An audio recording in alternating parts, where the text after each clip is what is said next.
Negara-negara Arab mulai menyusun rencana untuk menghabisi kekuatan Israel di Timur Tengah.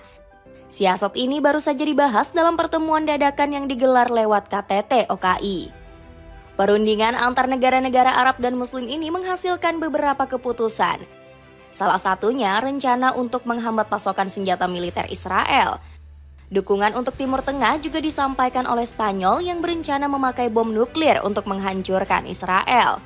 Cetak Gol coba merangkum strategi cerdas negara-negara Muslim bikin Israel terpojok sebagai berikut.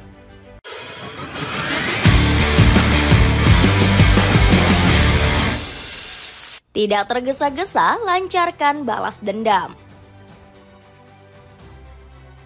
Persatuan negara-negara Arab untuk mencegah ambisi Israel menguasai Timur Tengah mulai dibentuk.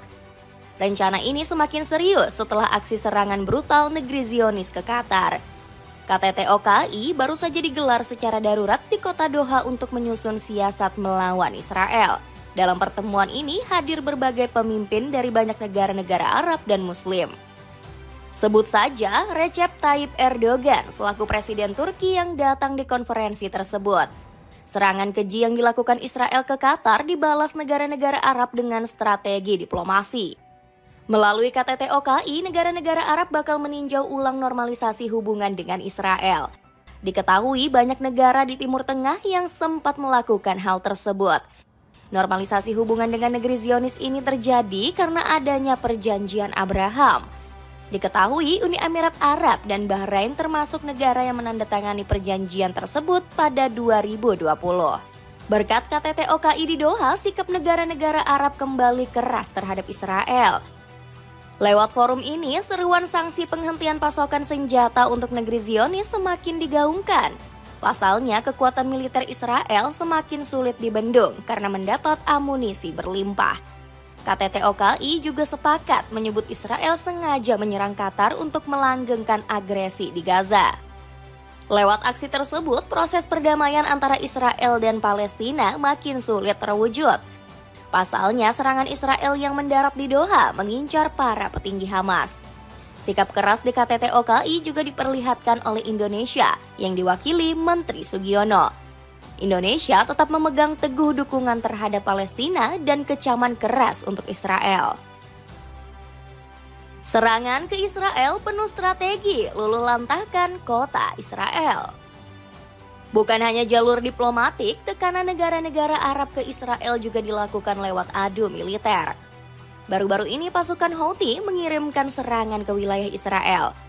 Sejumlah kota di negeri Zionis menjadi sasaran rudal balistik hipersonik dari kelompok Houthi. Selain itu, pasukan asal Yaman ini juga mengirimkan 3 pesawat tanpa awak ke 3 kota di Israel. Juru bicara Houthi mengklaim serangan kejutan ini berhasil mengenai fasilitas militer di kota Jaffa. Kemudian 3 pesawat tanpa awak menyasar kota Beersheba dan kota pelabuhan Elyat.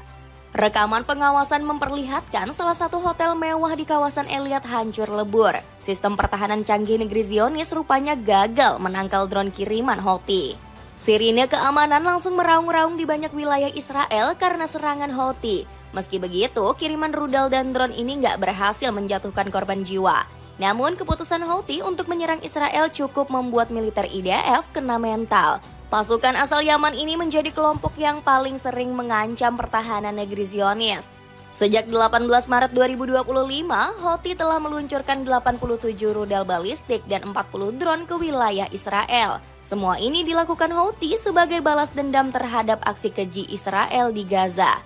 Negeri Zionis juga membuat Houthi murka karena berkali-kali menyerang Yaman. Terakhir, militer IDF meluncurkan rudal yang menyasar pelabuhan Hodeida di Yaman Barat.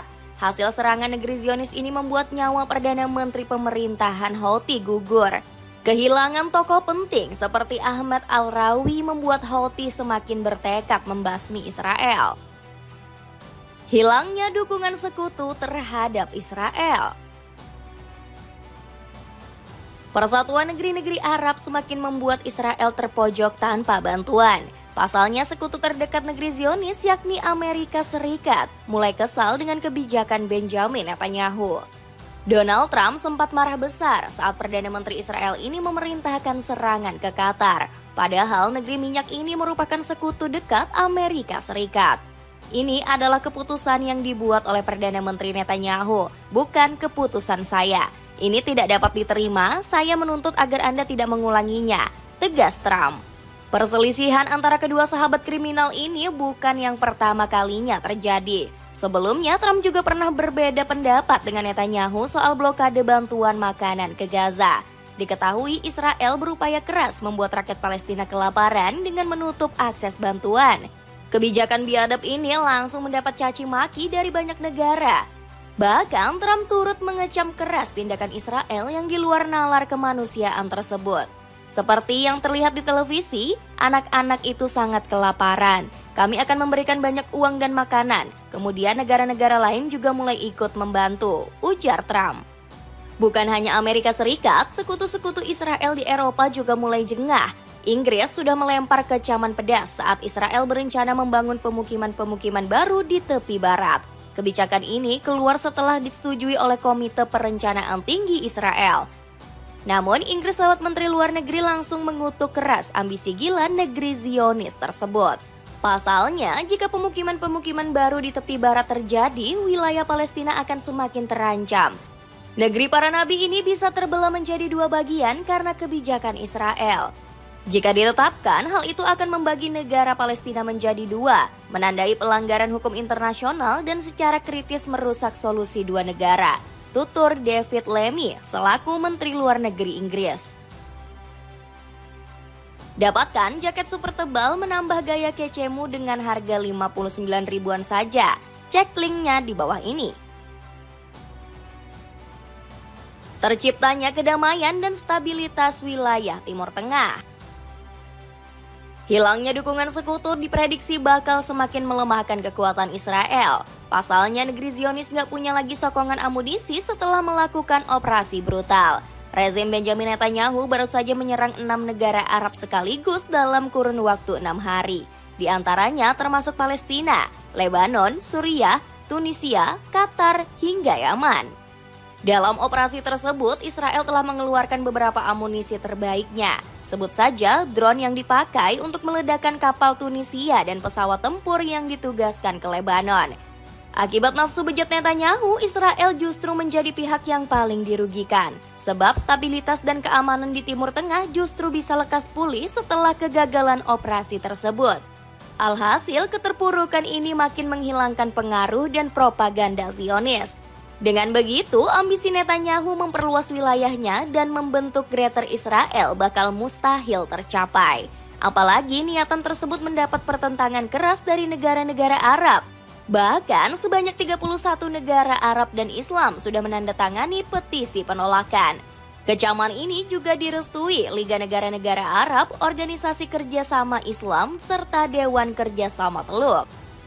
Niatan Israel merupakan ancaman langsung terhadap keamanan nasional Arab, kedaulatan negara-negara Arab, serta perdamaian dan keamanan regional dan internasional, bunyi pernyataan bersama koalisi tersebut. Di luar prediksi, perjuangan negara Islam mendapat sokongan dari Spanyol. Perdana Menteri Pedro Sanchez bersedia turun tangan menghabisi Israel dengan mempertimbangkan penggunaan nuklir. Sampai-sampai pernyataan pria kelahiran Madrid ini membuat Netanyahu meradang.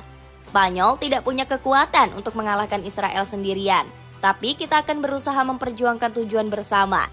Meskipun memenangkannya bukanlah satu-satunya kekuatan kita, tegas Sanchez. Sepatu sneakers pria yang super kece dari Camzo kini turun harga menjadi 110 ribuan saja dengan mengklik link di bawah ini. Itulah ulasan strategi cerdas persatuan Muslim untuk memojokkan Israel. Bagaimana pendapatmu? Akankah negara-negara Muslim mampu menumpas kejahatan negeri Zionis? Coba tulis pendapatmu di kolom komentar di bawah ini.